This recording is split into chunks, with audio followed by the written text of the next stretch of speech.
കൂട്ടുകാർക്കും കർത്താവ് യേശുക്രിസ്തുവിന്റെ നാമത്തിൽ എൻ്റെ സ്നേഹവന്ദനം. ഇന്നത്തെ വീഡിയോയിൽ നമുക്കൊരു ഭാവന കേൾക്കാം.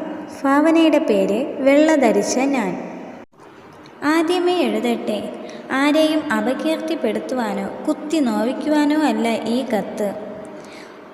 ഒരു അനുഭവസ്ഥൻ എന്ന നിലയിൽ ചില കാര്യങ്ങൾ നിങ്ങളുമായി പങ്കുവയ്ക്കുന്നു എന്ന് മാത്രം. വെള്ളവസ്ത്രം മാത്രം ധരിച്ച് സ്വയം വിശുദ്ധനെന്ന് കരുതിയിരുന്ന ഒരു വ്യക്തിയായിരുന്നു ഞാൻ. വെള്ള വിട്ടൊരു കാര്യമില്ലായിരുന്നു ഭൂമിയിൽ എനിക്ക്. എല്ലാവർക്കും എന്നെ ബഹുമാനവും ആദരവും ഒക്കെ ആയിരുന്നെങ്കിലും വെള്ളവസ്ത്രധാരണത്തിൻ്റെ കാര്യം വരുമ്പോൾ സ്ഥിതിഗതികൾ മാറി മറിയുമായിരുന്നു. എൻ്റെ ഒരേ ഒരു ചിന്ത വെള്ള ധരിച്ചില്ലെങ്കിൽ വിശുദ്ധി പൂർണ്ണമാകില്ല എന്നതായിരുന്നു. എന്നാൽ അതൊഴിച്ച് വേറെ ഒരു നന്മ പ്രവൃത്തിയും ഞാൻ ചെയ്തിരുന്നില്ല.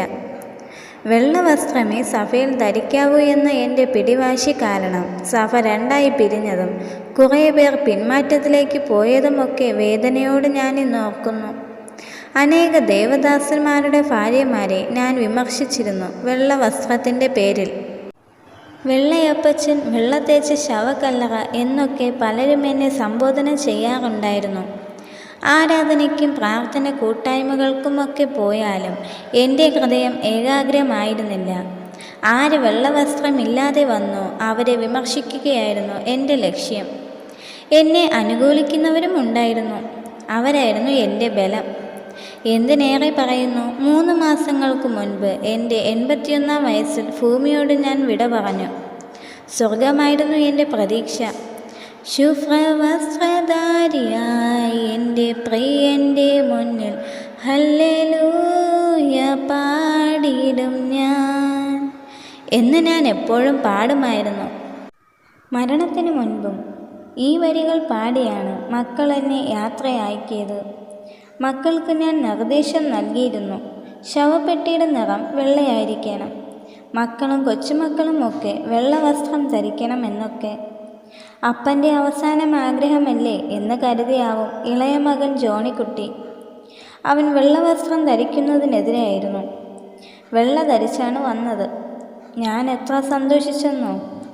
ശുഭ്രവസ്ത്രധാരികളുടെ ഒരു സംഘം നല്ലൊരു യാത്രയയപ്പും നൽകി എല്ലാ പ്രതീക്ഷയ്ക്കും വിരാമമിട്ടുകൊണ്ട് നിത്യ നരകത്തിലാണ് ഞാൻ എത്തപ്പെട്ടത്. ഇന്ന് ഞാൻ പശ്ചാത്തപിക്കുന്നു. കഴിഞ്ഞ ദിവസം ഞാൻ കണ്ടു, വെള്ളവസ്ത്രത്തിൻ്റെ പേരിൽ സഭയിൽ നിന്നും പുറത്താക്കിയ തോമസ് കുട്ടിയുടെ ഭാര്യ സ്വർഗത്തിൽ നിൽക്കുന്നു.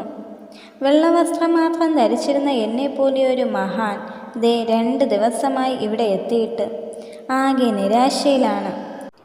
ഇത് വായിക്കുന്ന ഓരോരുത്തരോടും എൻ്റെ ഉപദേശം, വെള്ളവസ്ത്രമേ ധരിക്കാവൂ എന്ന പിടിവാശി നന്നല്ല. യോഗ്യവും മാന്യവുമായ ഏത് വസ്ത്രവും ധരിച്ച് ദൈവവചനം അനുസരിച്ച് അവൻ്റെ കൽപ്പനകൾ പ്രമാണിച്ച് ജീവിച്ചാൽ സ്വർഗത്തിലെത്താം. നിരവധി ആളുകൾ, പ്രത്യേകിച്ച് ദൈവജനം, ദിനം പ്രതി ഭൂമിയിൽ നിന്നും എത്തുന്നുണ്ട്. അതിൽ ഭൂരിഭാഗം പേരും നരകത്തിലേക്കാണ് എത്തിക്കൊണ്ടിരിക്കുന്നത്. എന്നെ വളരെ വേദനിപ്പിക്കുന്നു ഈ കാഴ്ച.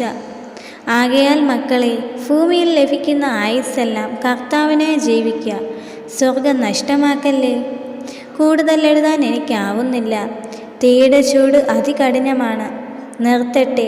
സ്നേഹത്തോടെ നിങ്ങളെ സ്നേഹിക്കുന്ന ഒരപ്പച്ചൻ. അപ്പോൾ കൂട്ടുകാർക്ക് ഈ ഭാവന ഇഷ്ടപ്പെട്ടെങ്കിൽ നിങ്ങൾ മറ്റുള്ളവർക്ക് ഷെയർ ചെയ്ത് കൊടുക്കുക. ദൈവം നിങ്ങളെ എല്ലാവരും ധാരാളമായി അനുഗ്രഹിക്കട്ടെ. ആമേൻ.